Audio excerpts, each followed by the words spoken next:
Video کو like کر کے آگے شیئر ضرور کر دینا۔ انہیں معلوم ہونا چاہیے کہ سورہ یاسین کے اندر اللہ تبارک و تعالیٰ نے 3 اولیاء کا ذکر فرمایا۔ اکثر تفاسیر کے مفسرین کے نزدیک اور امت کا جمہور طبقہ اس بات کا قائل ہے کہ جب حضرت عیسیٰ علیہ السلام کو آسمانوں پر اٹھا لیا گیا تو اس کے بعد سے لے کر ہمارے آقا علیہ الصلوۃ والتسلیم تک بیچ میں کوئی نبی نہیں آیا۔ یہ پورا زمانہ پورا خالی ہے۔ امت کی اکثریت اسی عقیدے اور اسی فکر کی قائل ہے۔ اب سورہ یاسین جو قرآن مقدس کا دل ہے، اس کے اندر اللہ تبارک و تعالیٰ نے 3 اولیاء کا ذکر فرمایا ہے۔ ایک کا نام صادق تھا، دوسرے کا نام صدوق تھا، تیسرے کا نام شمعون تھا۔ مفسرین کے نزدیک ناموں میں اختلاف ہے، لیکن اس پر بھی زیادہ تر لوگوں کی فکر یہی ہے۔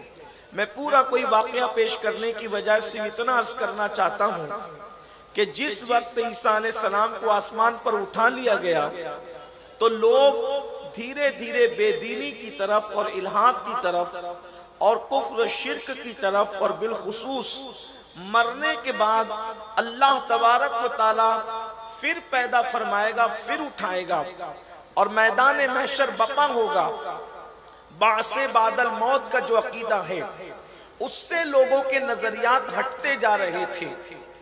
تو اس وقت اللہ تبارک و تعالیٰ نے ان 3 اولیاء کو پیدا فرمایا، اور یہ لوگ حضرت عیسیٰ علیہ السلام کے حکم پر انطاکیہ کی سرزمین پر تبلیغ کے لیے 2 لوگ گئے، اور 2 گئے تو دونوں کو گرفتار کر لیا گیا۔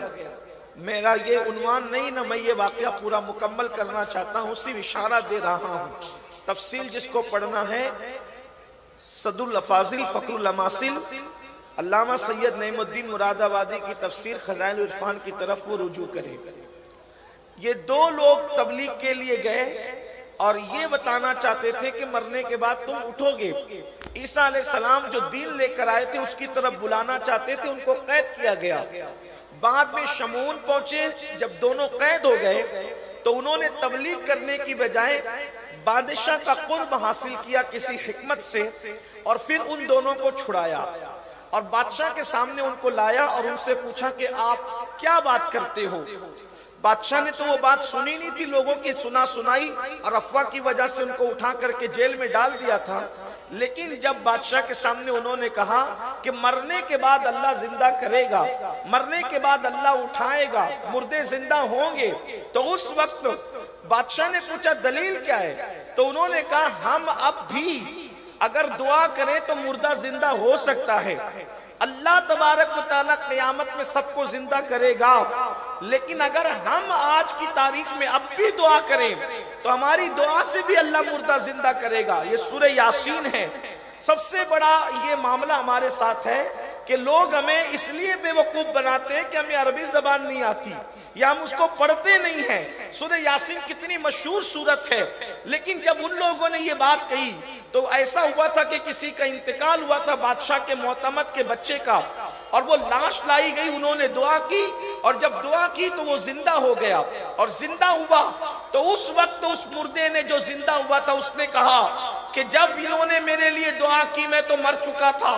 تو اس وقت عیسیٰ اللہ کی بارگاہ میں ان کی تائید کر رہے تھے کہ مولا میرے ان 3 بھیجے ہوئے مبلغین کی لاج رکھنا، یہ جو کہیں ان کی بات کو پورا کر دینا۔ تو اس وقت بادشاہ نے کہا یہ تو 2 ہیں اور تو 3 کی تائید کی بات کرتا ہے۔ تو جناب شمعون نے جب سنا کہ اب معاملہ اوپن ہو گیا تو اس سے پہلے کہ اب اور کوئی بات ہوتی انہوں نے خود کہا کہ تیسرا میں انہی میں سے ہوں، اور پھر بادشاہ اور پوری اس کی رعایا مسلمان ہوگی، انہوں نے کلمہ پڑھ لیا اللہ کے نبی کا۔ اب مجھے یہاں ایک بات کہنی ہے، یہ بات کون بیان کر رہا ہے؟ قرآن بیان کر رہا ہے۔ یہ بات کون بیان کر رہا ہے؟ قرآن قرآن کی تفاسیر بیان کر رہی ہے. یہ بات کون بیان کر رہا ہے؟ 1400 سالہ ذخیرہ بیان کر رہا ہے. اب آپ مجھے بتائیں اگر عیسیٰ علیہ السلام کی امت کا ولی کوئی مردے کو زندہ کرنا چاہے